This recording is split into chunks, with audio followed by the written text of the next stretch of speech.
What's up mga kabosay? Welcome po sa channel ko guys. So for today's vlog, meron po tayong bisita na nanggaling pa sa ano ba yun? Sapang Palay, San Jose del Monte, Bulacan. Yan, si kabosay Asyong James Velasquez. James Velasquez. Mas solid supporter natin yan. So followers natin yan sa YouTube channel ko. Siyempre dito sa YouTube channel ko, tsaka dun sa aking Facebook din na OLTV Mix Vlog. Yan. So galing pa sila ng Sapang Palay, San Jose del Monte, Bulacan, para pumunta dito sa garden, pumasyal para makita daw si OLTV Mix Vlog kung ano daw kapogi mga kabosay. Dahil kasama yung tropa. Paring Eric. Huwag ka magtago dyan, para makita ka doon sa si Boss Eric Santiago. Kita mo mga pangalan pala, mga pang-artista na mga kabonsay. Yan, pumasyal sila dito, tingin-tingin sila dito sa bonsay ko. Siyempre shoutout sa lahat ng mga kabonsay natin dyan sa Bulacan. Marami nag-invite sa akin, hindi na ako makapasyal. Siguro pag may time. Pero sila nga nakapasyal dito sa Cainta. From Bulacan to Cainta. Solid followers natin yan mga kabonsay. So guys, huwag tayo patagal, pasukin na intro ko. Kaya intro, pasok! Yun!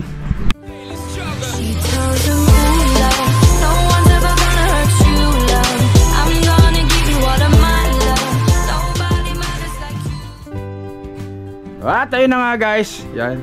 So, ano itatawag ko sa'yo, idol? Asyong. Si Boss Asyong. Asyong to, sikat sa kanila o kilala sa kanila eh. So, pasyal-pasyal dito, ikot-ikot lang. Ikot-ikot ng mga halaman. So, marami ring halaman doon. Sir, ano yung mga ibang mga halaman mo? Hibiscus, boss. Karamihan galing sa Marcot. So, yun yung, kung napanood nyo yung video ko sa release ko. Turo ni Boss Owel yun, Owel TV Mix.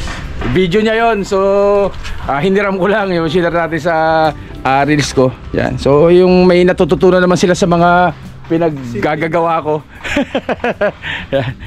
Silip-silip si dito, Boss Asyong sa bonsayan ko. Siyempre share na rin tong mga halaman ko doon sa mga followers natin mga subscriber natin dyan. So ito yung mga halaman natin mga kabonsay.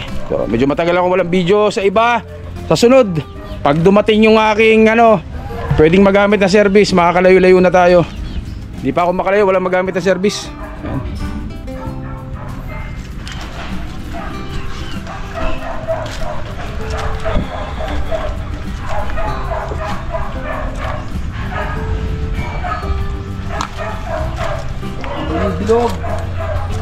Kamuning bilog. Taga-assumption nga doon sa Marquis. Assumption nga. Ayun, madam. Ano sabi mo? Sa Saudi ka. Sa Saudi yan. Assumption, Saudi. Gano'ng katagal ka na pa rin nagbobonsay? O nag-aalaga? Mga dalawang taon siguro. Mga 2 years na rin. So mga 2 years. Pero nung unang taon, pa lang puro node pa lang sa'yo, boss So sabi ni Boss Asyong, yung 2 taon na nagbobonsay siya, ako daw ang pinapanood niya. Salamat naman at may natutunan po siya sa mga... Lahat ng video rin sa cellphone ko, boss, puro pula. Yun, salamat. Yan ang mga solid followers natin. Yan. At syempre, dahil solid followers natin yan si Boss Asyong, hindi ako papayag na bumalik siya ng Bulacan na walang dalang halaman dito. So bibigyan natin siya syempre ng souvenir na materyales galing kay OLTV Mix Vlog. Papadala tayo siyempre sa kanila para may souvenir siya na nanggaling sa akin dito sa bonsayan po mga kabonsay. Yan. Napakainit guys, napakainit. Grabe. napakainit. O sa mga kabonsay, pasupport dun sa aking yung Facebook ko. Meron na po tayo dong 8,400 followers sa Facebook. Supportahan niya rin kasi yung mga maiksing video ko, mga 3 minutes hanggang 3 minutes na video doon natin ina-upload. So syempre yung mga haba dito naman po sa ating YouTube channel mga kabonsay. Yan. Limestone yan pre, galing yan kay Bigat. Kay Efren, kay Idol Efren Lorenzana. Ayan, limestone. Yan ang pakapitan ng mga banyan. Pakapitan ng Texas. Kagaya nito. Texas natin So ganito po ako mag-train ng rock clasping. So yung iba siyempre iba yung diskarte, pero ako ito yung simulat sa pula ginagawa natin, kaya dito tinuloy-tuloy ko na lang yung diskarte. Effective naman. nakakapagpakapit naman tayo dyan mga kabonsai.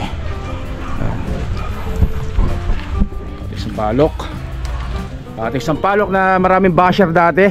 Pero nabuhay naman. Siguro hindi na naman magdadayback to. March pa to, March natin tinanim. Yan, ilang months na rin siya mga kabonsai. Lalaki na rin ang sanga. Yan, ating sampalok mga kabonsai.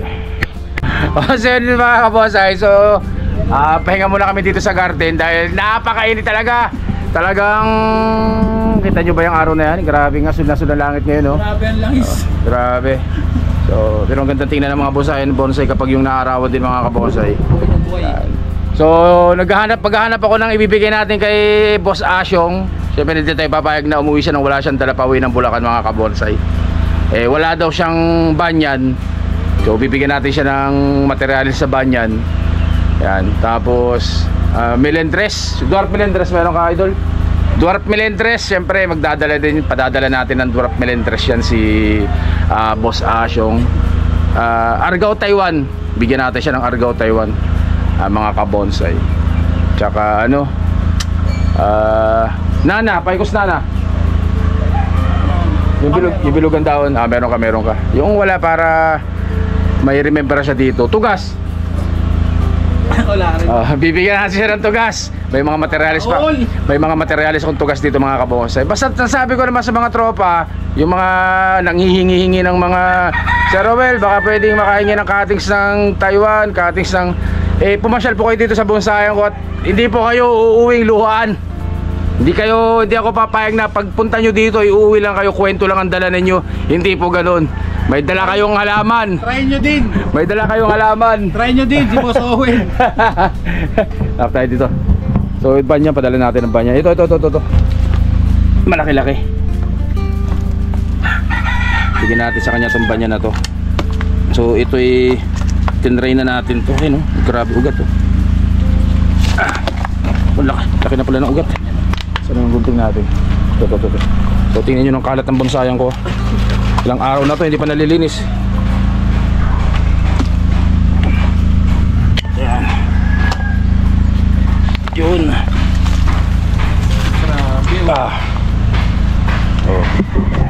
Itong mga banyan guys, ito syempre yung mga pinutol natin, ang ginagawa ko talaga dyan pagputol, tusok, mabuhay ka man o hindi, importante tinusok mo siya kasi may pag-asa siyang mabuhay. So kagaya ng mga yan, dami. So lahat po dito ng banyan na nakatanim dito sa akin galing lahat po sa cuttings na hiningi rin natin, binigay din sa atin. Syempre tayo naman ang mamimigay sa mga kabonsai natin, lalo na po dun sa mga newbie, dun sa mga baguhan, bigyan natin sila ng mga mapapagsimulan nila para hindi na sila mahirapan sa materialis guys. Pero pa dito cuttings bigyan natin. Cuttings na may forma. Kita nyo naman, kompleto, Argao Taiwan po yan mga kabonsai, Argao Taiwan. Ang kwento nito, cuttings din lang po yan, tinusok ko kasi may sayaw siya. Ayan, kita yung forma, may sayaw, tinusok ko, sayang kung itatapon mo lang sa basurahan. Tinusok natin sa buhangin para kung mabuhay siya, mapapunta kay Boss Asyong syempre yan. Ayan baka Boss Asyong yan. Yan, dalawa. Argao Taiwan. Grabe Argao Taiwan yan. Babagsak mo na lang yan dito. Pag may tumubo dito, napakaswerte. Yan. Tapos ito gagawin mo back branch to. Ito yung second branch dito sa kabila. Siya, boss. May alaga, kita mo. Wag mo nang iiwi ng Bulacan yan. Tawag dito melendres. Padala natin ang melendres. Dahil ako'y napakaraming melendres dito sa garden, bigyan natin siya ng melendres. Ito. Itong isang buong cuttings ito. Dapat itong konting pre. Grabe na pa. Pakpakin mo yan. Punutin mo. Ayan. Siyempre para may experience niya. Ayan. So ganyan para sinasabi ko, napabayaan mo lang siya rumekta sa lupa para mabilis siyang lumaki. Ayan.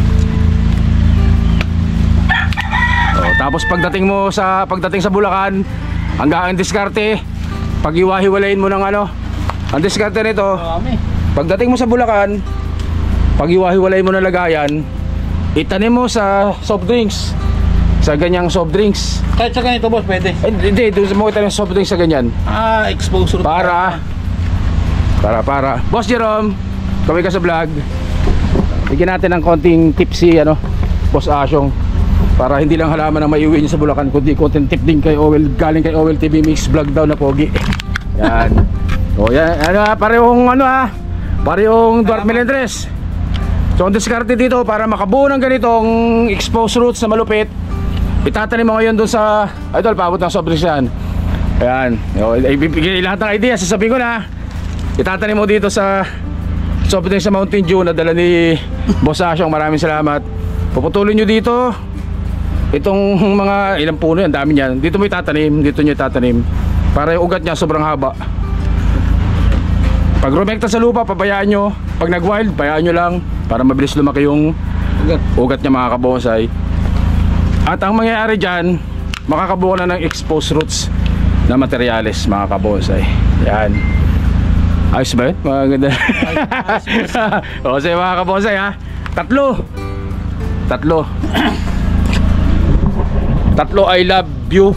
Parang kulang yung I love you lang eh. I love you very much. 5. So 5 papadala natin sa kanya.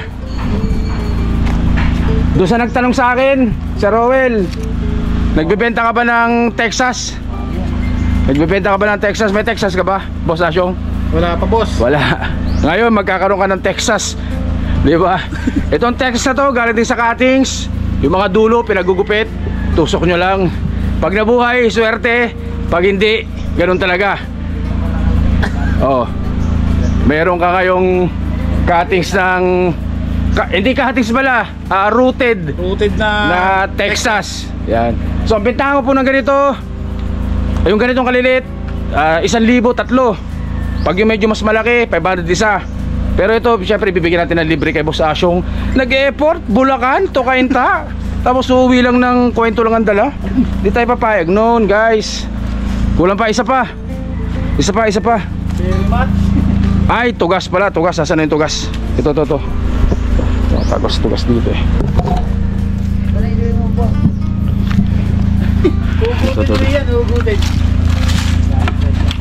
Ito may ito. Ito tugas na to. Oh, so guys, itong tugas na to. Ito cuttings din to. Pwede ng cuttings mo no? Cuttings to, tinusok natin. Pero may forma rin to. May forma rin yan. Kaya ito ang ibibigay natin kay Boss Asyong ng Sapang Palay, San Jose del Monte, Bulacan. Shoutout sa mga tropa natin dyan ha. Shoutout sa mga taga Bulacan. Shoutout po sa inyo lahat, mga taga Norte. Marami malulupit mag bonsai. So yung mga kabonsai, sa nagtatanong, nabubuhay po ba Sir Rowel yung cuttings ng tugas? Eh opo, ito po ang patunay na nabubuhay po ang cuttings ng tugas. Kita nyo yung ugat. Ayun o, may ugat na. So tinusok natin to dahil nakita ko ba, okay to, may formang konti ah. So yan, nabuhay naman natin. Yan. Kaya ito ay mapupunta kay Boss Asyong ng Bulacan. Yan. Lagyan natin ng ano, lagyan mo ng ano dyan. Boss no? Oh. Yan, ganyan. Pwedeng ganyan. Pwede rin pa-cascade. Tutuloy mo dito. Pero importante dyan, mabuhay mo muna. Importante dyan, mabuhay muna. Lagay natin sa ano, lagay mo sa mineral.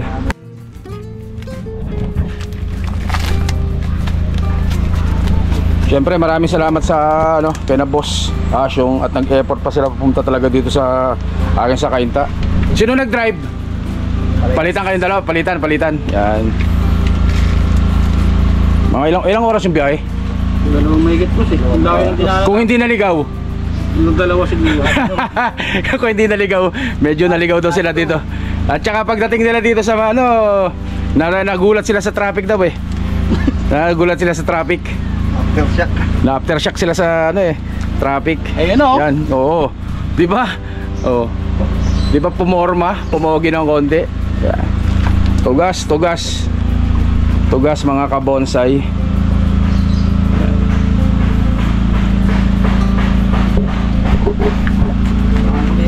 Padala na rin natin ang tong nana na to.